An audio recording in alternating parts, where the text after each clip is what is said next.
My name is Grace Ellison, and I am 30 years old. The night my father died, my brother changed all the locks on our childhood home. He did it at 2 in the morning. I know this because my father's neighbor, Mrs. Paulson, saw the locksmith's van from her bedroom window and called me at 2:17 a.m. to ask if everything was all right. I was still at the hospital. I had not even driven home yet. My father had been gone for less than 4 hours. By the time I arrived at the house the next morning, the key I had carried for 11 years did not work. Ryan was already inside. He opened the door himself, slowly, with the particular satisfaction of a man who has been waiting to open a door like that for a long time. He said, "We need to talk about next steps." I looked at him. I looked at the new lock on the door of the house where I grew up. I looked at my father's welcome mat, still there, still saying what it always said. I said, "Yes. We do." He thought that meant he was in control of what happened next. He was wrong.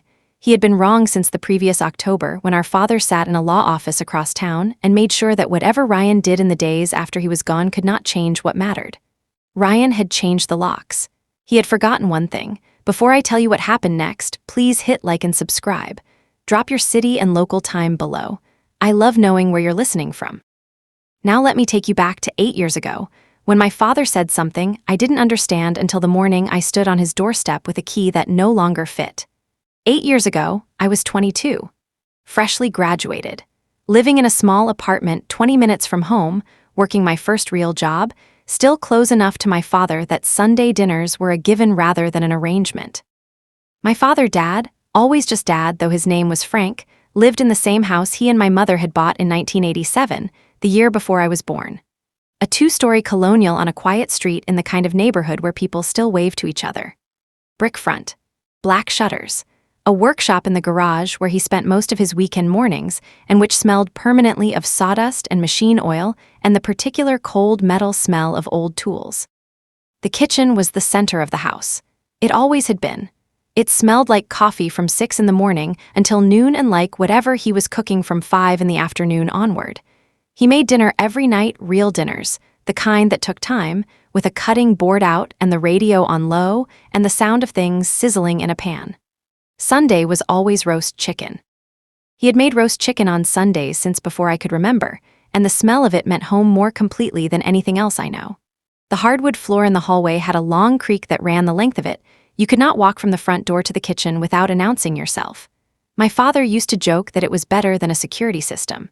He had large hands. A mechanic's hands, scarred in small ways from decades of tools, with grease that never fully washed out from around the knuckles. When he shook your hand, you felt it. That summer, on a Sunday afternoon in July, we were sitting on the back porch after dinner. The yard was green and overgrown the way it got in summer when he was too busy to keep up with it and didn't particularly care. He had a beer. I had lemonade. The evening light came through the trees at the back of the yard in long horizontal lines. He said, out of nowhere, "Grace, I want to ask you something." I said, "Okay." He said, "If something happened to me and I'm not being morbid, I'm being practical, would you know what to do? Would you know what you're entitled to and how to make sure you got it?" I was 22. I said, "Dad, you're 54. He said, "I know how old I am. Answer the question." I said I supposed I would figure it out. He looked at me. He said, "Figuring it out after the fact is how people lose things that were meant for them. I want you to know before, not after." I said, "Okay." "Then tell me," he said. "I will, when the time is right." He picked up his beer. He looked at the yard. He said, "Just remember this, what's yours is yours. Paper makes it real, and real lasts." I thought he was being philosophical. I thought it was one of those conversations fathers have when they start feeling their age. I did not understand that he was already thinking about Ryan. Ryan is 4 years older than me. He had always been the one who managed things, or who believed he managed things, which is a different quality but one that can look similar from the outside. He was the oldest. He was the son. In our family, those facts had always carried a certain gravitational weight, unspoken but present. Ryan had his father's work ethic and none of his patience. He made decisions quickly and he made them for everyone, and he had a particular way of presenting this as helpfulness that was very convincing if you did not look at it too long. When my father mentioned, at a family dinner that same year, that he was thinking about updating his estate documents, Ryan nodded and said, "I can help with that. I know a guy." He said it easily, like a favor. My father said, "I've got someone, don't worry about it." Ryan said, "Are you sure?" It would be simpler to just, my father said, "I've got someone, Ryan." Something passed across Ryan's face. Fast. Gone. He picked up his fork. I noticed it. I filed it away. And then the evening moved on and I let it go because I was 22 and it was Sunday dinner and the roast chicken was good and my father was healthy and there was no reason yet to hold on to something that small. But my father had noticed it too. I understand that now. He had been noticing Ryan for years. My father's heart attack happened when I was 26. A Tuesday afternoon in February, he was in his workshop when it happened. The neighbor found him. It was serious, but he survived, and the recovery was long and changed him in ways that were visible to anyone paying attention. He was slower, more deliberate. He tired more easily. He still made roast chicken on Sundays, but he sat down more while he cooked. Ryan moved into a more active role in what he called Dad's affairs. He set up automatic bill payments. He drove him to appointments.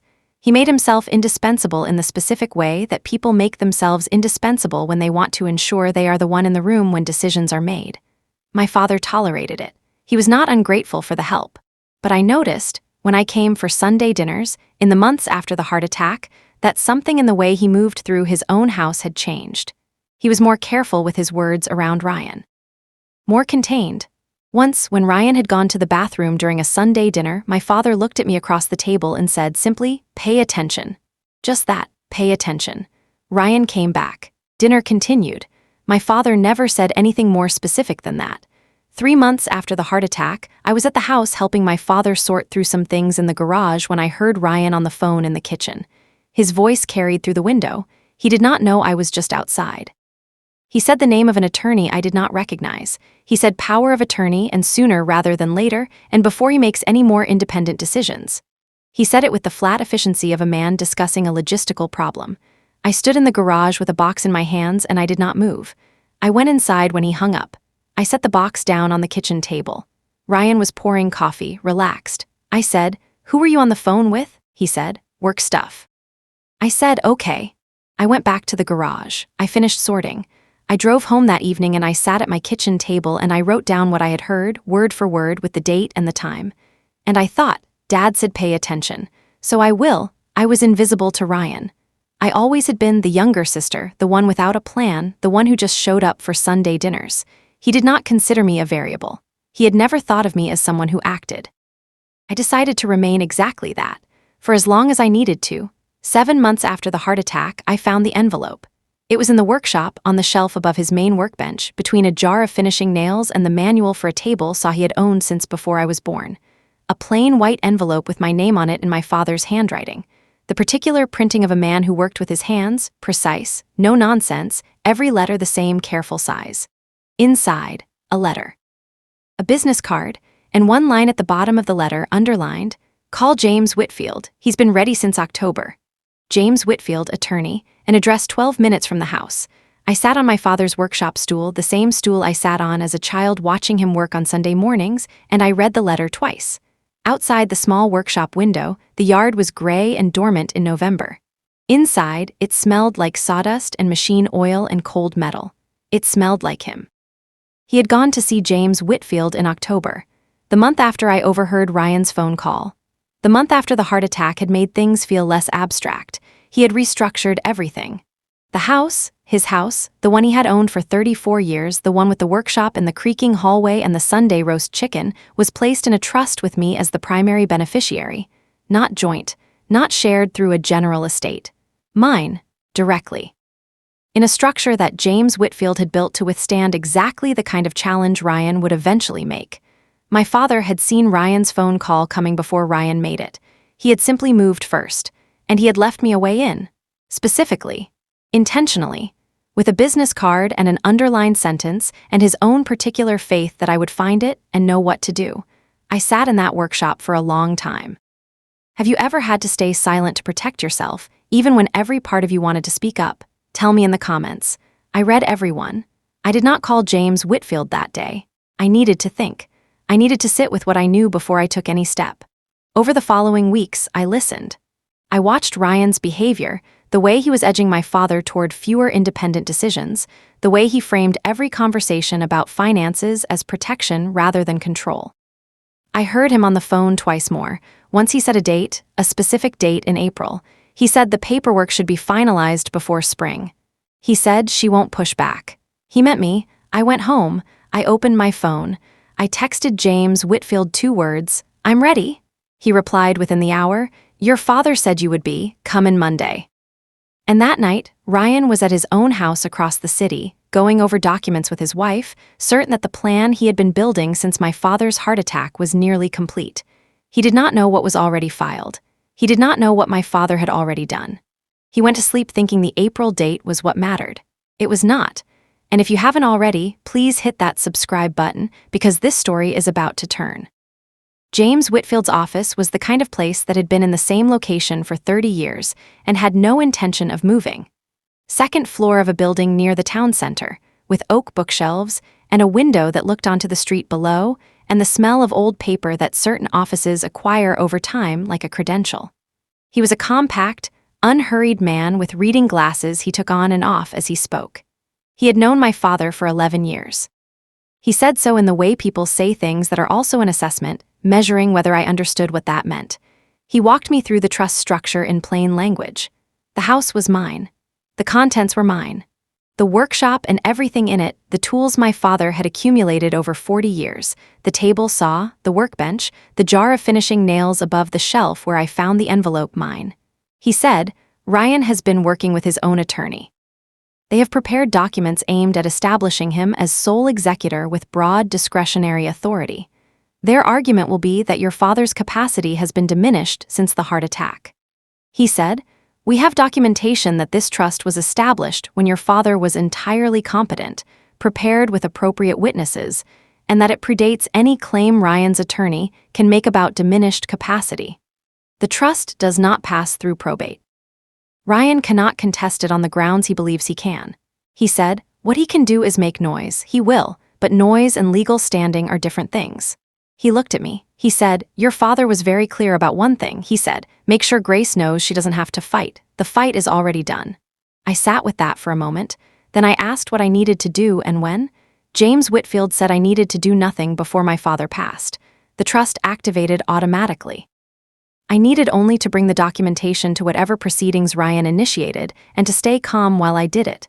He said, "Can you do that?" I said, "My father taught me to pay attention. He didn't teach me to react." James Whitfield almost smiled. 2 weeks later, Ryan called me.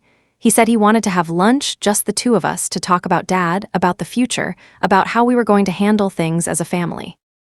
He was warm in the way he could be warm, the older brother version, the one who used to help me with homework and give me rides before I had my license.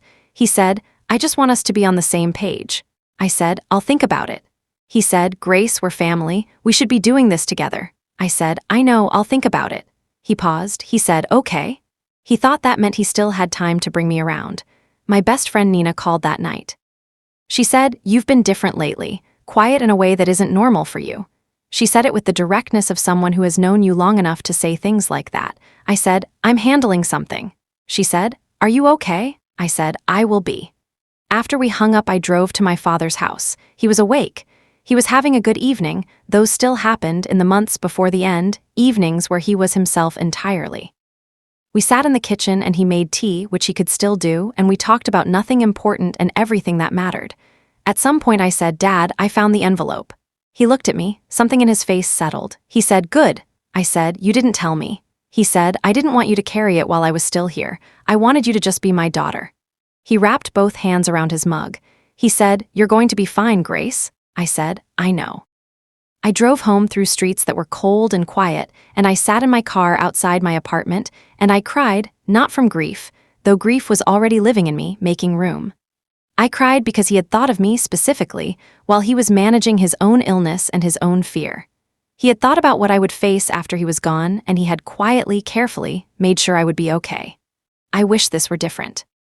I wish Ryan had been the kind of brother who would have called me the night of Dad's heart attack just to make sure I was all right, instead of calling an attorney about power of attorney.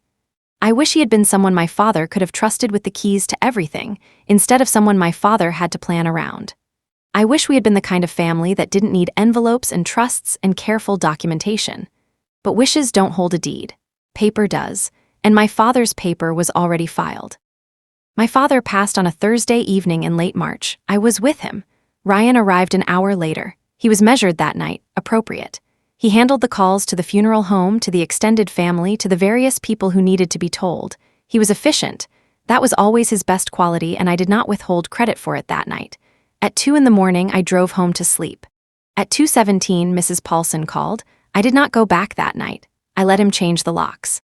I let him have those hours of believing the door was his to open and close. The next morning, I arrived at 9. Ryan opened the door himself. He was dressed, composed, already in the posture of a man managing proceedings. He said we needed to talk about next steps. He said the house would need to be assessed. He said there were decisions to make. I said, "Yes, I've already spoken with my attorney." Something shifted in his face. Fast. The same thing I had seen at Sunday dinner 8 years ago when my father said he had his own person and didn't need Ryan's. He said, "What attorney?" I said, "James Whitfield. Dad arranged it." Ryan said, "Dad's attorney was," I said, "James Whitfield. He's been my father's attorney for 11 years. Ryan looked at me the way you look at something you thought you understood and suddenly don't. Like the ground has moved and you haven't caught up yet. His phone rang. He looked at it. It was his own attorney, calling, I later learned, to tell him that the trust documentation had been filed and that the house and its contents were not part of the probate estate, and that his plans for the April proceedings were based on a structure that no longer existed. Ryan looked at me across our father's hallway, standing on our father's welcome mat, with the new lock he had installed at 2 in the morning on the door behind him. He looked at me like I was still the younger sister he had never needed to consider. I wasn't. I hadn't been for 8 months. He said nothing. I said, "I'll be in touch about the arrangements." I walked past him into the kitchen. I put the kettle on. I stood at my father's kitchen counter and I listened to the sound of the house around me, the familiar creak of the hallway floor, the specific acoustics of rooms I had known my whole life, and I breathed. It was over. Or rather, the thing my father had quietly finished months ago was simply now visible to everyone. My father used to say, "What's yours is yours. Paper makes it real. And real lasts." I always thought he meant in a general sense, a life philosophy. The kind of thing fathers say on back porches on summer evenings when they are feeling reflective. He meant something specific and practical. He meant, the world will try to take things from you through speed and assumption and the confidence of people who believe you aren't paying attention. The answer is not to fight louder. The answer is to have already prepared, quietly, before the fight begins. Ryan contested the trust. His attorney filed a challenge within 30 days, citing our father's diminished capacity. James Whitfield was ready. The challenge did not succeed. Ryan received his share of the liquid estate, which was what our father had intended for him and nothing more. They do not speak to me now. That has its own grief, separate from everything else, the grief of a family that could have been different and chose not to be. I carry that, I don't pretend otherwise. James Whitfield still handles my affairs. He sends a brief note every year on the anniversary of the trust filing. Professional, understated, but I know what it carries. As for me, I still have the house. The one with the black shutters and the workshop in the garage and the hallway floor that announces everyone who walks down it. I live there now. I still make roast chicken on Sundays. Not every Sunday, I am not as consistent as he was, but often enough that the smell still means something when it fills the kitchen. I think about him every time I walk through that front door. Every time the hallway creaks under my feet exactly the way it always has. And I think he knew. He had known for years. He just waited until he could do something about it, and then he did it quietly, completely, and left me a business card and an underlined sentence and his faith that I would find it. He was right. I found it. If you have ever lost someone and then had to fight in the middle of your grief for what they meant to leave you, I want to hear your story. Tell me in the comments. And if this story moved you, please subscribe. There are more to come and end.